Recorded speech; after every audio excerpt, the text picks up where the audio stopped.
Doctor કવિતા મીરા સચદેની આજે 31મી પુણ્યતિથિ હતી અને 32મો સ્મૃતિ સમારોહ હતો. ડોક્ટર કવિતાના આકસ્મિક અવસાન બાદ અમે એ વર્ષથી જ એવોર્ડ આપવાનું શરૂ કરેલું છે. અને એની અંદર અમે જે હોમિયોપેથિક માં અભ્યાસ કરતા કચ્છી યોગ્ય વિદ્યાર્થીઓ હોય એ 4 વિદ્યાર્થીઓ કે first year, second year, third year અને ફોર્થ યર એ ચારેય વિદ્યાર્થીઓ 4 વર્ષના વિદ્યાર્થીઓને સ્કોલરશિપ આપીએ છીએ. અને એમાંની 2 સ્કોલરશિપ જે હોય છે એ ટ્રસ્ટ તરફથી હોય છે, જ્યારે એક સ્કોલરશિપ જે હોય છે એ માણેકલાલભાઈ શાહ પરિવાર તરફથી આપવામાં આવે છે અને એક મધુભાઈ જેઠવી પરિવાર તરફથી આપવામાં આવે છે. આ વખતે અમે 5 સ્કોલરશિપ આપી છે.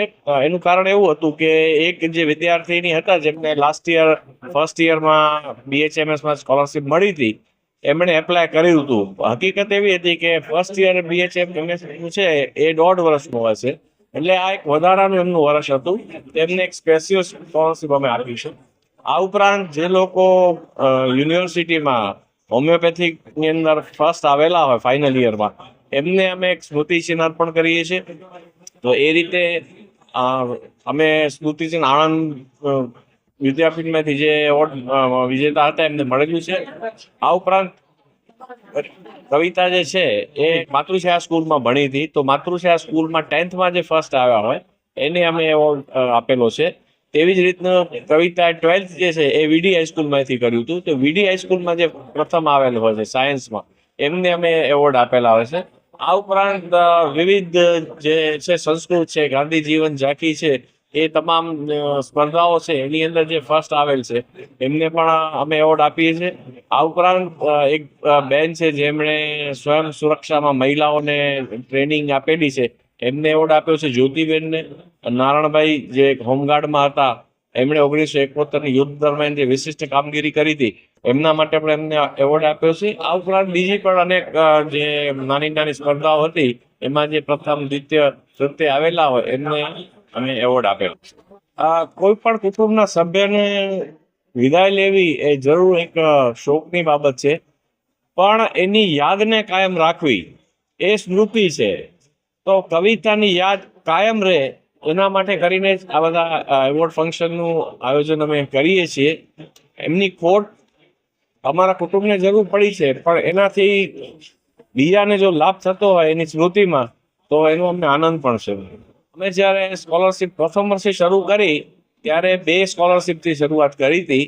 ધીમે ધીમે અત્યારે 4, ક્યારેક 5, ક્યારેક એવું થાય કે વધારે અમારી પાસે એપ્લિકેશન આવી હોય અને જો ખરેખર એ લોકો જરૂરિયાતવાળા અને યોગ્ય વિદ્યાર્થીઓ હોય તો એવું નથી કે 4ને જ આપીએ છીએ.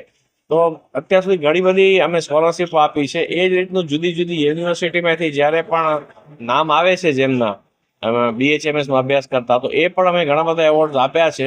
તો એકચ્યુઅલી ચોક્કસ સંખ્યા તો એની ન કહી શકું, પણ આપ સમજી શકો છો કે 31 વર્ષ અને 2 થી 3 એવરેજ એવોર્ડ કે સ્કોલરશિપ ગણો તો એ રીતની સંખ્યા થઈ શકે. કુમારી કવિતા મીરા સચદેની 32મી પુણ્યતિથિએ આજે અહીંયા લોહાણા વિદ્યાર્થી ભવનમાં એવોર્ડ્સ અને સ્કોલરશિપ વિતરણનો સમારોહ રાખવામાં આવેલ. એમાં બહોળી સંખ્યામાં ભુજના પ્રતિષ્ઠિત વ્યક્તિઓ હાજર રહેલા, ટ્રસ્ટી મંડળ હાજર રહેલું અને જુદા જુદા ક્ષેત્રમાં જેમણે એચિવમેન્ટ પ્રાપ્ત કરેલું છે એમને એવોર્ડથી સન્માનિત કરવામાં આવ્યા.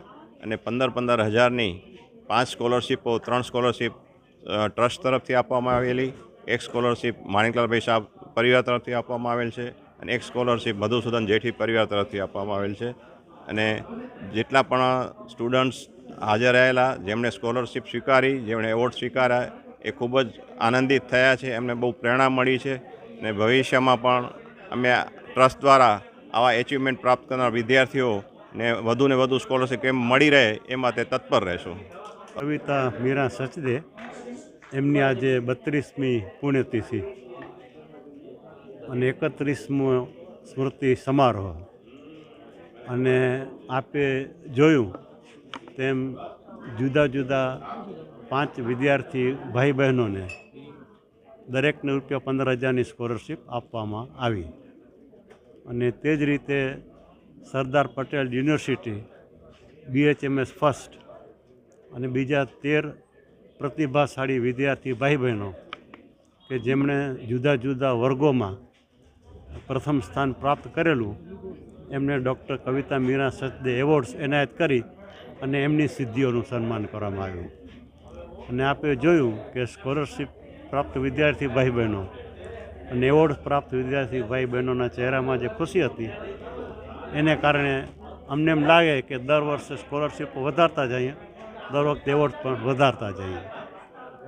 આપ સૌ પણ હંમેશા જે રીતે તમને સાથ સહકાર આપો છો, પ્રિન્ટ અને ઇલેક્ટ્રોનિક મીડિયા, તો તમારો સૌનો પણ ખૂબ ખૂબ આભાર માનું છું. Thank you. નમસ્કાર, મારું નામ સોનલ રામભાઈ ગઢવી છે અને આજે કવિતાબેન સચદેની 32મી પુણ્યતિથિ માટે અમે બધા અહીંયા આવ્યા હતા અને આજે અમારો સન્માન સમારોહ હતો.